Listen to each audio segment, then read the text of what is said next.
الحمد للہ رب العالمین والعاقبۃ للمتقین الصلاۃ والسلام علیک یا رسول اللہ۔ اللہ تعالیٰ سورۃ الانعام میں ارشاد فرماتا ہے وَأَقْسَمُوا بِاللَّهِ جَهْدَ أَيْمَانِهِمْ لَئِن جَاءَتْهُمْ آیَةٌ لَّيُؤْمِنُنَّ بِهَا قُلْ إِنَّمَا الْآيَاتُ عِندَ اللَّهِ وَمَن يُشْعِرُكُمْ أَنَّهَا إِذَا جَاءَتْ لَا يُؤْمِنُونَ وَنُقَلِّبُ أَفْئِدَتَهُمْ وَأَبْصَارَهُمْ كَمَا لَمْ يُؤْمِنُوا بِهِ أَوَّلَ مَرَّةٍ وَنَذَرُهُمْ فِي طُغْيَانِهِمْ يَعْمَهُونَ۔ اور انہوں نے اللہ کی قسم کھائی اپنے حلف میں پوری کوشش سے کہ اگر ان کے پاس کوئی نشانی آتی تو ضرور اس پر ایمان لائیں گے، کہ فرما دو کہ آیتیں تو اللہ ہی کے پاس ہیں، اور کوئی چیز بتاتی ہے تم کو کہ تحقیق وہ آیات جب آئیں گی تو نہیں ایمان لائیں گے۔ یہ لوگ اور پھیر دیں ہم دل ان کے اور آنکھیں ان کے جیسے کہ نہیں ایمان لائے وہ ساتھ اس کے پہلی دفعہ، اور چھوڑ دیں گے ہم ان کو ان کی سرکشی میں کہ ٹامک ٹوئیاں مارتے رہیں۔ کفار مکہ کا ایک گروہ نبی کریم صلی اللہ علیہ وسلم کے پاس آیا۔ صحابہ کرام نے سفارش کی کہ یہ چاہتے ہیں کہ آپ معجزہ دکھائیں تو یہ ایمان لے آئیں گے، اگر آپ معجزہ دکھائیں یہ ایمان لے آئیں گے۔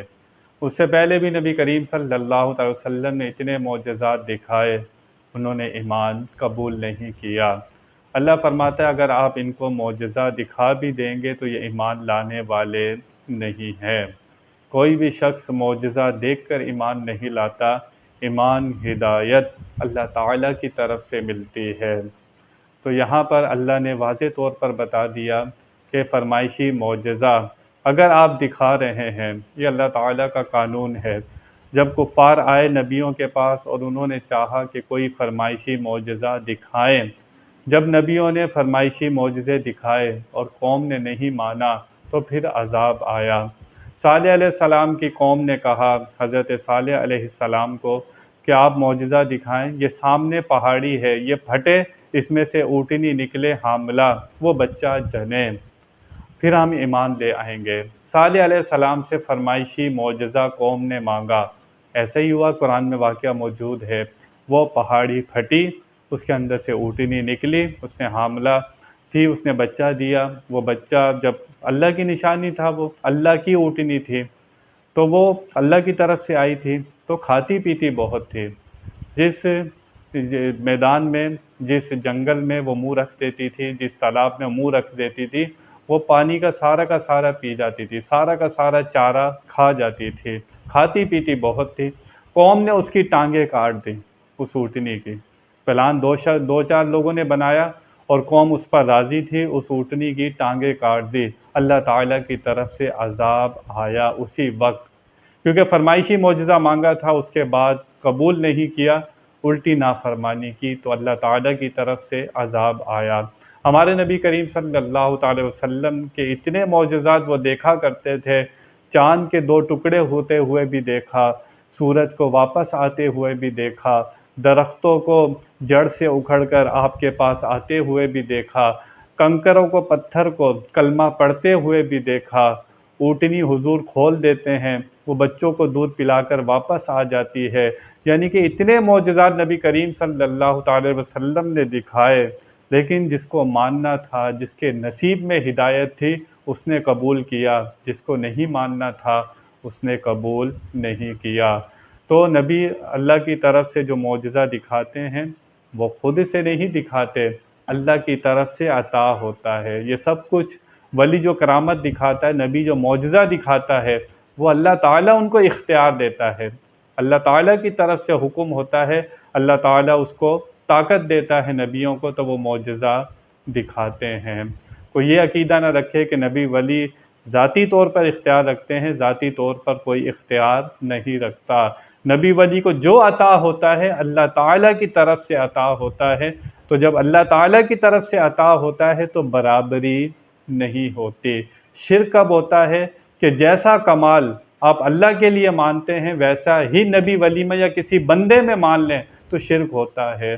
ہم تو کہتے ہیں اللہ تعالیٰ کا علم ذاتی ہے، اللہ تعالیٰ کا ہر کام ذاتی ہے، کوئی اس کا مثل نہیں، کوئی اس کی برابری نہیں، اللہ کے برابر کوئی نہیں ہو سکتا۔ نبیوں ولیوں کو جو ملتا ہے اللہ تعالیٰ کی عطا سے ملتا ہے، تو شرک نہیں ہوتا۔ نبی جو علم رکھتے ہیں اللہ کی عطا سے رکھتے ہیں، نبی حاضر ناظر ہیں، اپنے روضے میں رہ کر، قبر انور میں رہ کر پوری دنیا میں جہاں دیکھنا چاہیں اللہ کی دی ہوئی طاقت سے آپ دیکھ سکتے ہیں۔ یہ ہمارا عقیدہ ہے۔ ہم کہتے ہیں آپ جسم کے ساتھ قبر انور میں ہے، روحانی طور پر آپ جہاں دیکھنا چاہیں، جہاں جانا چاہیں آپ جا سکتے ہیں۔ اللہ تعالیٰ نے آپ کو اختیار دیا ہے۔ تو ہم جتنے عقیدے نبیوں کے لیے مانتے ہیں اللہ کی عطا سے مانگتے ہیں، اور ماننا کوئی غلط نہیں ہے۔ شیطان کے بارے میں آپ کہتے ہیں شیطان ہمیں دیکھ بھی رہا ہے، ہمیں سن بھی رہا ہے، ہمارے خون کے اندر گردش کرتا ہے۔ کوئی فتویٰ لگاتا ہے؟ کوئی فتویٰ نہیں لگاتا۔ اگر یہی بات ہم نبی کے لیے کہیں کہ نبی ہمیں دیکھ رہے ہیں، ہماری باتیں بھی سن لیتے ہیں، تو وہاں فتویٰ کو لگتا ہے، وہاں کوئی شرک کیوں کہتا ہے؟ شرک تو جب ہوتا ہے کہ ہم یہ کمال ذاتی مانیں، یہ کمال شیطان کا مانے تو شرک نہیں ہوتا، نبی کا یہ کمال مان لے تو شرک ہو جاتا ہے۔ یہ کیسا انصاف ہے؟ یہ کیسی تعلیم ہے؟ سوچنا ہوگا، دین کو سمجھنا ہوگا، ان قاعدوں کو، اصولوں کو سمجھنا ہوگا، تو پھر آپ کو دین آسانی سے سمجھ آئے گا، ورنہ آپ اس قرآن پاک کو، احادیث کو نہیں سمجھ سکتے جب تک آپ کسی صحیح علماء سے، مفتی سے، جو اللہ والا ہے، اللہ سے ڈرنے والا ہے، اس کے پاس بیٹھ کر نہیں سیکھیں گے۔